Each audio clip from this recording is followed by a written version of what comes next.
assignés à résidence depuis leur libération, le 27 mai 2021, après leur arrestation lors du coup de force du 24 mai, les anciens présidents et premiers ministres de la transition, Ban Do et Mokhtar Wane, ne sont toujours pas libres de leurs mouvements.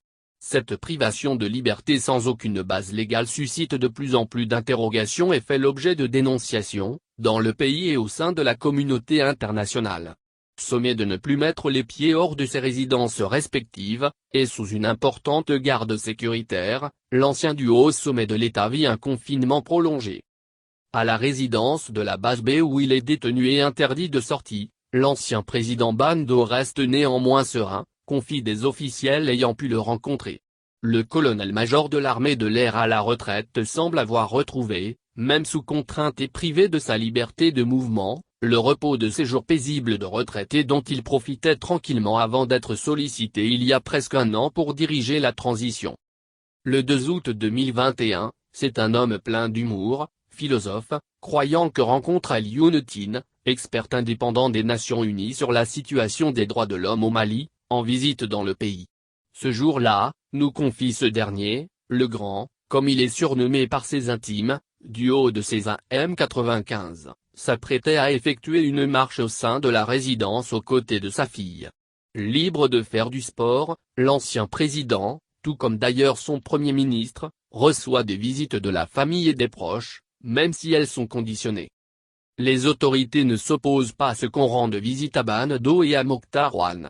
Le problème, c'est qu'il faut qu'elles demandent en premier lieu aux concernés s'ils acceptent ces visites. C'est à partir de ce moment qu'elles sont autorisées ou non, en fonction de leur réponse, dit Yoon Tin, qui salue par ailleurs le fait que les autorités aient facilité ces rencontres avec les deux personnalités. Ce n'était pas gagné d'avance quand on sait que quelques jours plus tôt, l'accès avait été interdit à leur avocat, Maître Mamadou Ismaïla Konaté. Comme l'ancien président de la transition, l'expert indépendant des Nations Unies a pu également rencontrer l'ancien chef du gouvernement Mokhtar Wane dans sa résidence privée, sise à la cité du Niger.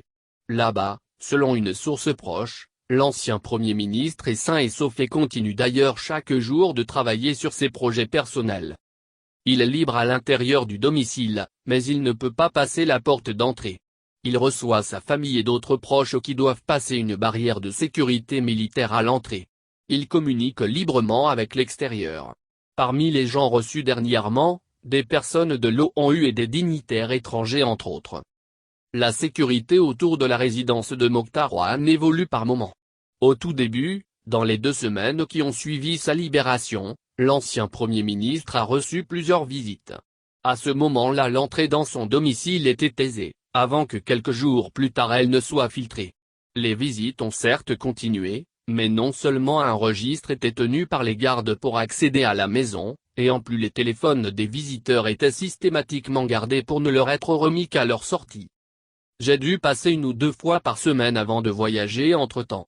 Toutes les fois que je l'ai vu, les gens venaient chez lui, ils regardaient les infos, lisaient les journaux, indique l'un de ses anciens collaborateurs, qui affirme avoir passé à chaque fois au moins 2h30 dans la résidence de son ancien chef. Quand je l'ai vu, il allait très bien. Il était correctement habillé, il avait une très bonne mine. Moi, j'étais très étonné de voir comment il se portait, avoue-t-il. À en croire, notre source proche de la famille, entre 7 à 8 personnes se trouvent à l'intérieur de la résidence du Premier ministre. S'y ajoutent les militaires chargés de sa garde, qui sont logés et nourris dans la résidence, selon nos informations. Si, à en croire les proches et certaines autres personnes qui les ont visités, les 2 personnalités se portent bien, la gestion de leur situation souffre quand même aujourd'hui d'un gros point noir.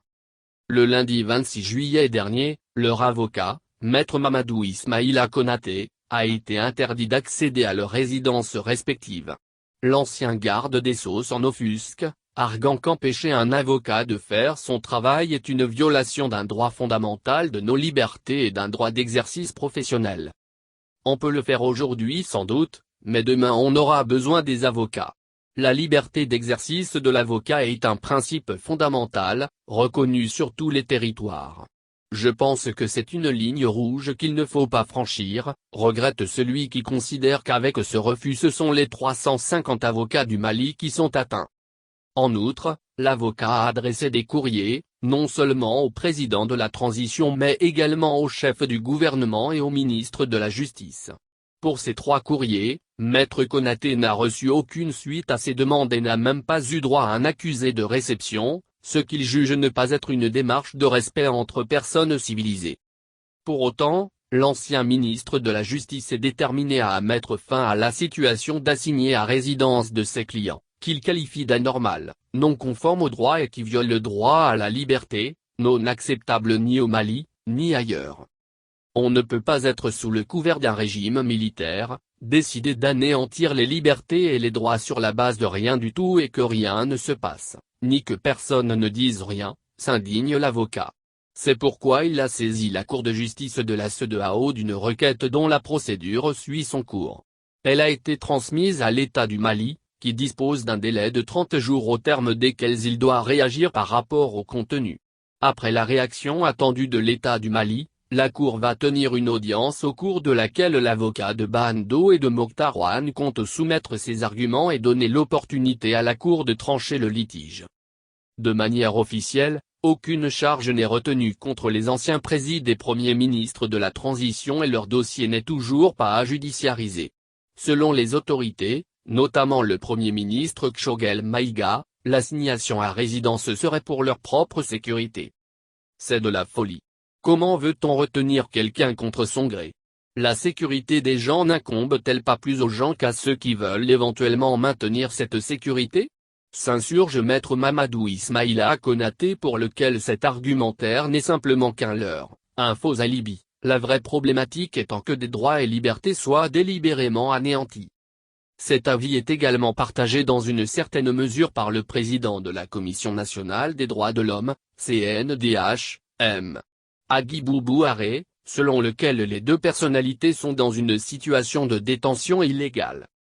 On a tenté de nous expliquer que c'est pour leur propre sécurité. En tant que spécialiste du domaine, nous savons qu'aucune mesure de sécurité ne peut justifier une assignation à résidence, qui plus est qui ne provient pas de l'autorité judiciaire. Il est donc tout simplement regrettable de constater la persistance d'une telle violation des droits de l'homme, s'alarme-t-il. Quelles que soient les conditions de leur assignation à résidence, les 2 anciennes premières autorités de la transition aspirent à recouvrer au plus vite leur liberté. C'est le même esprit qui prévaut chez les défenseurs des droits de l'homme qui se sont prononcés sur la situation, que ce soit au plan national ou à l'international. Les lignes semblent bouger quant aux négociations enclenchées pour un dénouement de l'affaire, qui selon tous les observateurs et experts des droits de l'homme, est une violation grave et une atteinte à la liberté. L'expert indépendant des Nations Unies Alioune est optimiste. Des actes concrets sont pris par les autorités qui vont dans le sens de leur prochaine libération. Le comité de suivi, formé tant de Maliens que de gens des Nations Unies, notamment de la MINUSMA, et de gens de la CEDEAO, y travaille d'arrache-pied tous les jours, assure l'expert sénégalais. Quelles sont ces mesures concrètes? En réalité, ce qu'il faut savoir, selon M. Tine, c'est que le processus de reconnaissance des statuts d'anciens présidents et premiers ministres est enclenché pour Bando et Mokhtar Ouane et suit toujours son cours normal. Résidence, sécurité, et même création de cabinets d'anciens chefs d'État pour Bando, les derniers détails sont en train d'être réglés. Ces droits leur sont reconnus et sont en train d'être mis en œuvre. Ce n'était pas encore le cas. C'est pour cela que je dis que cela va dans le bon sens. Eux-mêmes reconnaissent que des mesures sont en train d'être prises pour les faire rentrer dans leurs droits, explique Alioune Tine, auquel l'ancien président de la transition l'a personnellement confié. Au vu de tout cela, le fondateur du think tank Africa Jom Santé, sans pour autant donner d'horizon fixe pour la libération totale de ces 2 personnalités, nourrit l'espoir qu'ils seront libérés dans les meilleurs délais, ce qui se sera mieux pour le Mali, pour la transition et pour les 2 premiers concernés, Bando et Mokhtar Ouane. C'est une décision qui arrangera tout le monde et est très souhaitée par la communauté internationale, rappelle l'expert.